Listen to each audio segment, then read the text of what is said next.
If you think your local grocery store is untouchable, you might want to hear this before your next shopping trip. By 2026, 5 major grocery chains you have probably shopped at your entire life could be completely gone. The stakes here are bigger than you think. When a grocery store dies, it does not just disappear quietly. It leaves food deserts. It kills thousands of jobs. It forces entire communities to drive 20 or 30 minutes just to buy milk and eggs. Elderly people who walk to the store, now they are stuck.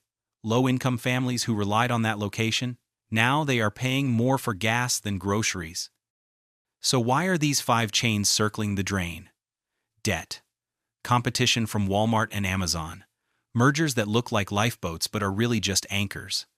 Outdated stores that feel like they have not been renovated since the 90s.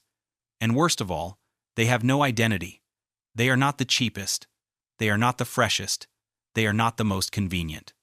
They are just there. And in 2025, just there does not cut it anymore. Before we dive into which chains are on the chopping block, drop a comment and let us know. Have you noticed your local grocery store declining? Have shelves been emptier than usual? We want to hear what you are seeing in your area. And if you want to stay ahead of the curve on which companies are next to fall, hit that subscribe button, because what we are about to reveal might change where you shop forever. Let's start with the biggest, most shocking one. A chain so large you probably assumed it was invincible. Spoiler alert, it is not. Let's start with Kroger, the chain that wants to save itself by swallowing another dying giant. Kroger and Albertsons are planning a $25 billion merger that sounds like a power move but is actually a desperation play. When 2 struggling companies decide to merge, they are not combining strengths, they are combining weaknesses and hoping no one notices. Here is the reality. Kroger has been bleeding market share for years. Walmart's grocery sales are nearly double Kroger's. Amazon Fresh and Whole Foods are stealing the premium shoppers. Aldi and Lidl are taking the budget-conscious customers. Kroger is stuck in the middle, trying to compete on every front and winning on none. The merger with Albertsons is supposed to create a super chain with nearly 5,000 stores. But bigger does not mean better. It just means more stores to close when the plan fails. Employees are already sounding the alarm. Workers have reported stores that are chronically understaffed, with shelves going unstocked for days at a time. Customers are noticing too. Social media is full of complaints about Kroger stores that look like they are already going out of business. The real problem is identity. Kroger has no idea what it wants to be. It is not the cheapest option, so it loses to Walmart and Aldi. It is not the freshest or most premium, so it loses to Whole Foods and Wegmans. It is not the most convenient, so it loses to Amazon and Instacart. And then there is the debt. Kroger is carrying tens of billions of dollars in long-term debt. The interest payments alone are staggering. If sales keep sliding and the merger falls through, Kroger will not have enough cash flow to service that debt. When that happens, bondholders start circling, credit ratings drop, and bankruptcy lawyers start returning phone calls.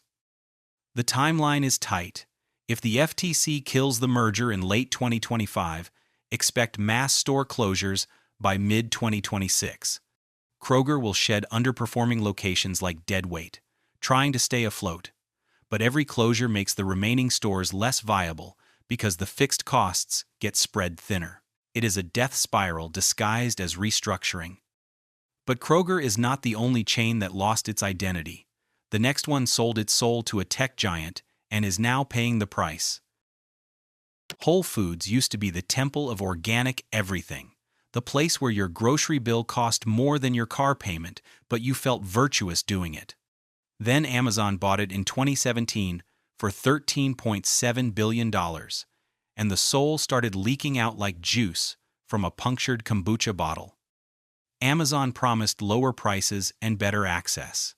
What they delivered was a slow-motion suffocation of everything that made Whole Foods special. Former employees have been brutally honest about what happened behind the scenes. Amazon's cost-cutting measures meant lower quality produce, fewer specialty items, and a relentless push toward private label Amazon products that feel about as artisanal as a box of crackers from a warehouse. The loyal Whole Foods customer, the one who wanted heirloom tomatoes and small-batch olive oil, started going to local co-ops and farmers markets instead. The new bargain shopper that Amazon was trying to attract, they are still going to Walmart and Aldi because those stores are actually cheaper. Whole Foods ended up in no man's land, appealing to no one. And the closures have already started. Whole Foods shut down multiple locations in 2023 and 2024. More are coming. Meanwhile, Amazon tried to launch Amazon Fresh as a separate grocery chain, and it flopped harder than a fish on a dock. Amazon also tried to fix the checkout experience by adding just walk-out technology, eliminating cashiers entirely. Customers hated it. Grocery shopping is not supposed to feel like you are being tracked by surveillance cameras while robots judge your cart. People want human interaction, not a dystopian tech demo. Amazon quietly started removing the technology from stores after realizing it creeped everyone out. Here is the real problem. Amazon is treating Whole Foods like a logistics problem to solve, not a brand to nurture. Jeff Bezos does not care about the magic of discovering a new Ethiopian coffee blend. He cares about delivery times and profit margins. You cannot algorithm your way into customer loyalty, especially not in a business that is built on trust, quality, and the feeling that someone actually cares about what you are eating. The death spiral is already in motion. Fewer unique products means fewer loyal customers. Fewer loyal customers means lower sales. Lower sales means more cost cuts. More cost cuts means even fewer unique products. It is a feedback loop that ends with liquidation. Staff morale is in the gutter. Whole Foods used to attract passionate employees who genuinely cared about organic farming and sustainable sourcing. Now it is staffed like an Amazon warehouse, with high turnover, low wages, and workers who are just trying to make it through their shift. When the people behind the counter stop caring, customers notice, and they leave. By 2026, Whole Foods will either be fully absorbed into Amazon Fresh or shut down entirely, store by store. The brand as we knew it is already dead.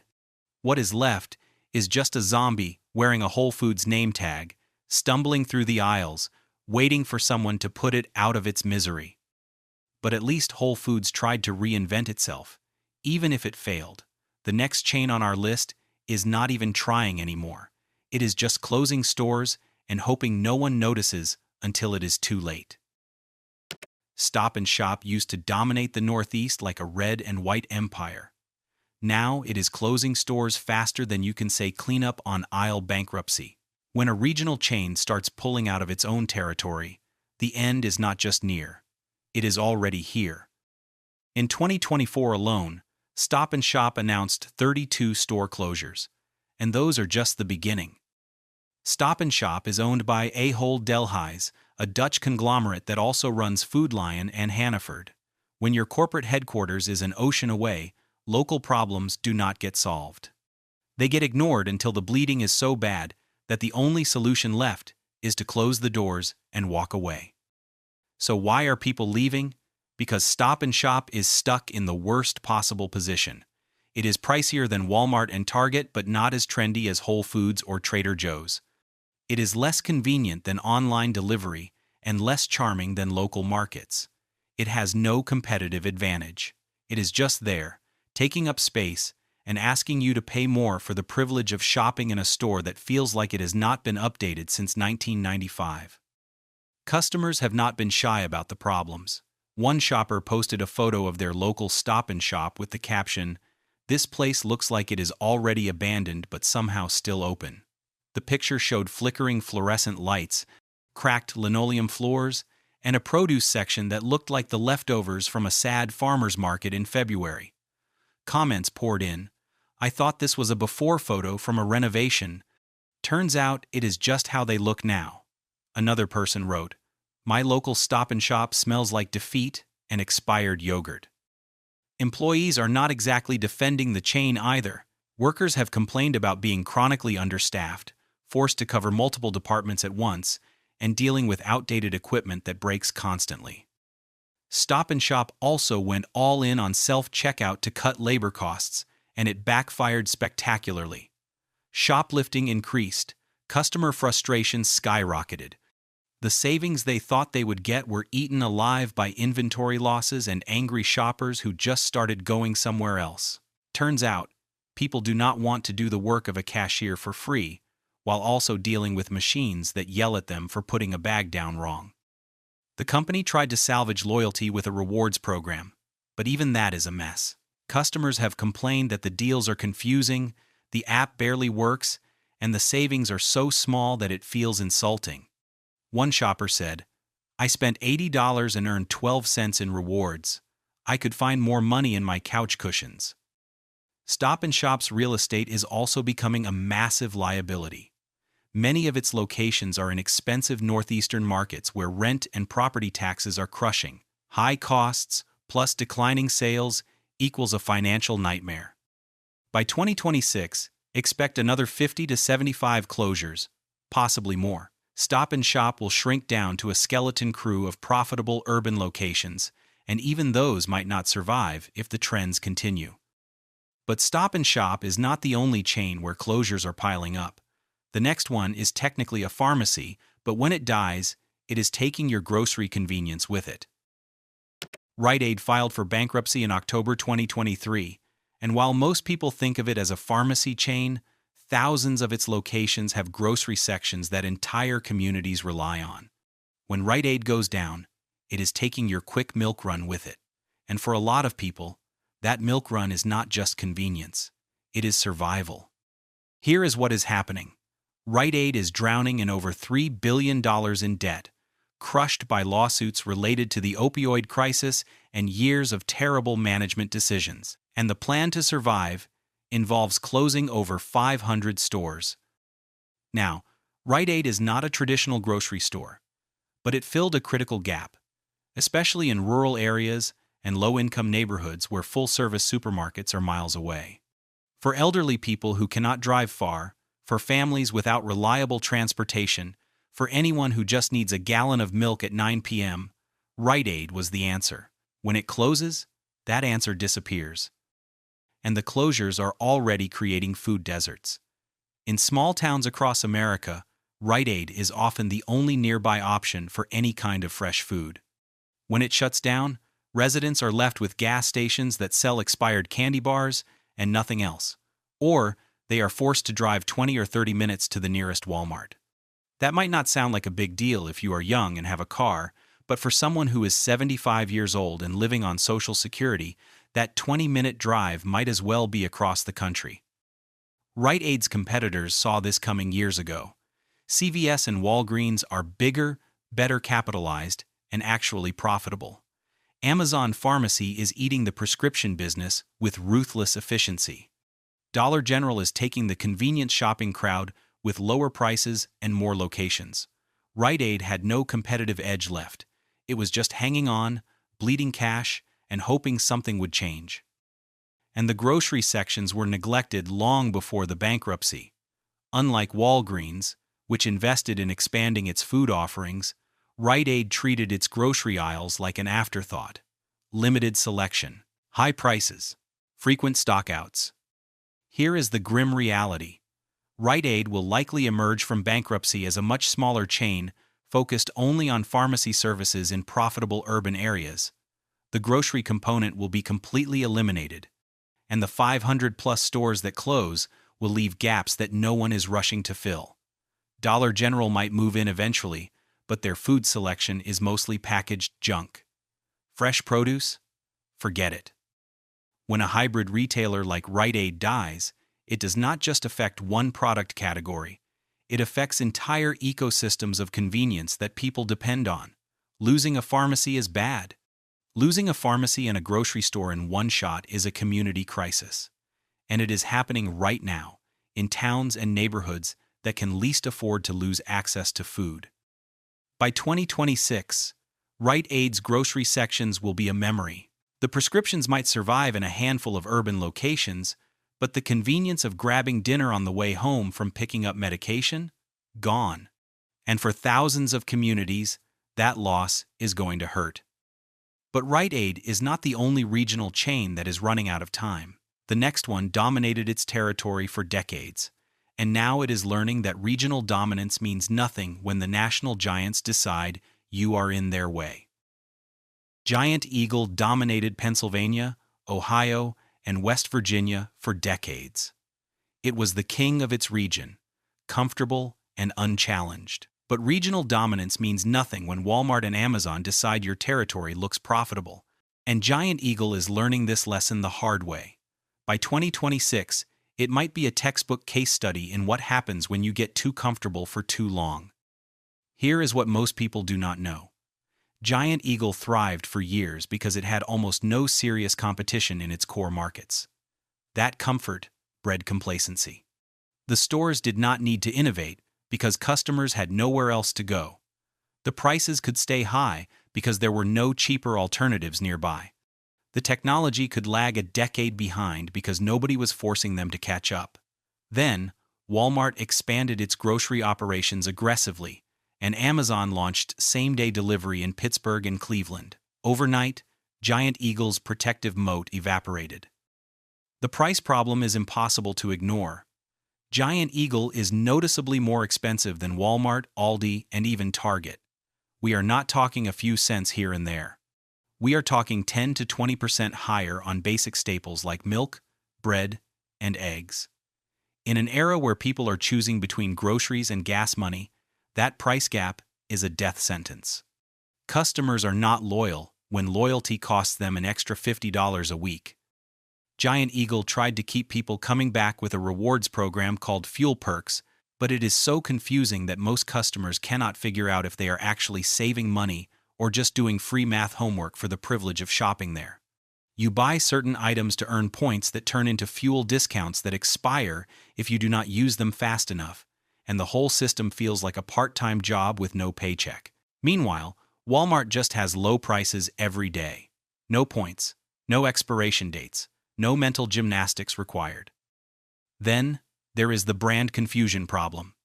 Giant Eagle operates multiple sub-brands: Giant Eagle, Market District, and Get Go, convenience stores. This was supposed to cover different market segments, but it just confused everyone.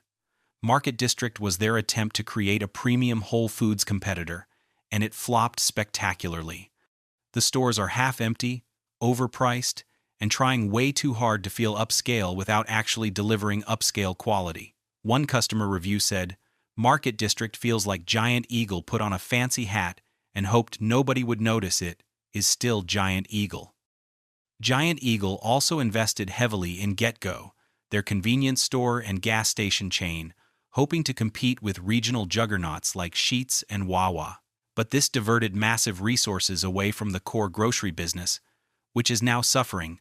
They gambled that convenience stores would be the future, and meanwhile, their actual grocery stores started looking tired, outdated, and neglected. Customers noticed. One shopper posted a photo of their local Giant Eagle with peeling floor tiles and flickering lights, captioning it, "This store looks like it gave up in 2008, and nobody told management." The technology gap is embarrassing. Giant Eagle's app and online ordering system are clunky, slow, and feel about 10 years behind Walmart and Amazon. The user experience is so frustrating that people just give up and order from a competitor instead. In 2025, if your grocery app does not work seamlessly, you have already lost. Giant Eagle's app works like it was coded by someone who had never actually used a smartphone before. Competition from Wegmans has been brutal. When Wegmans entered Giant Eagle's territory, it immediately started stealing customers with superior quality, better customer service, and a shopping experience that does not feel like punishment. Giant Eagle has no answer. They cannot compete on price with Walmart. They cannot compete on quality with Wegmans. They cannot compete on convenience with Amazon. They are stuck in the middle with no clear value proposition. Employee morale is in the basement. Workers have complained about stagnant wages, unpredictable scheduling, and being asked to do more with less support. High turnover means the stores are constantly understaffed, which leads to longer checkout lines, empty shelves, and frustrated customers who leave and do not come back. When your employees do not care anymore, your customers feel it immediately. Giant Eagle is also trapped by its own real estate. The company built large, expensive stores during an era when that made sense. Now they are stuck with high operational costs, while competitors operate leaner, more efficient locations. Closing stores would help cut costs, but it would also shrink their footprint and make them even less relevant. Keeping stores open bleeds money. It is a lose-lose situation. By 2026, expect Giant Eagle to start shedding market district locations, closing underperforming stores, and possibly selling the entire chain to a private equity firm that will strip it for parts.